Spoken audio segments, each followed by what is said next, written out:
Hello world, welcome back to The Comment. It's Monday, November 27th, and it's time to catch you up. An ex-SEC commissioner is speaking his mind on the need to regulate initial coin offerings or token offerings as securities. So why is he pushing this agenda? Well, he claims it's to protect investors from fraud.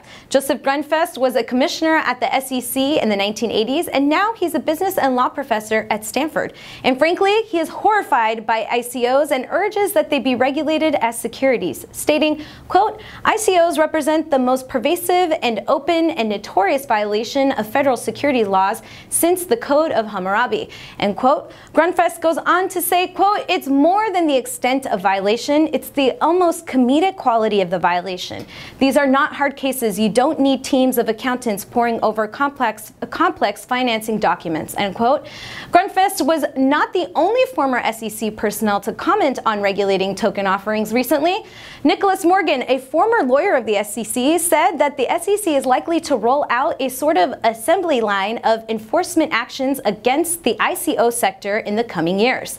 This assembly line of requirements includes making ICOs clearly state what their proceeds pay for and providing proof that their board of advisors are actually advising them. Since some ICOs name drop the names of major tech players on their so-called advisory boards, even though those people have just about nothing to do with that organization. In other news, Ewald Nowotny, president of the National Bank of Austria, as well as a member of the European Central Bank Governing Council, stated that the central banks are not ready to deal with the fallout of a potential crypto bubble. Bankers mistakenly worry about cryptocurrency because they believe it's susceptible to hackers. Bankers are also afraid of getting blamed for the market crashing and crypto investors losing their money. A vault from the European Central Bank explained it this way, quote, the problem with Bitcoin is that it could easily blow up and central banks could then be accused of not doing anything, end quote. Basically, in a CYA, cover your own ass approach, he went on to say, quote, we're trying to understand whether bank activity in relation to cryptocurrency trading needs to be better regulated, end quote. Since I'm just learning that you can blame banks for our personal choices, I'd like to take this time to blame Chase for allowing me to purchase all the fast food I've had over the last few months. That led me to need bigger pants. And lastly, Ethereum co-founder Vitalik Buterin laid out a roadmap of sharding for the Ethereum network. Sharding would ideally accomplish the goal of making Ethereum grow to accommodate thousands of transactions per second without centralizing any of them.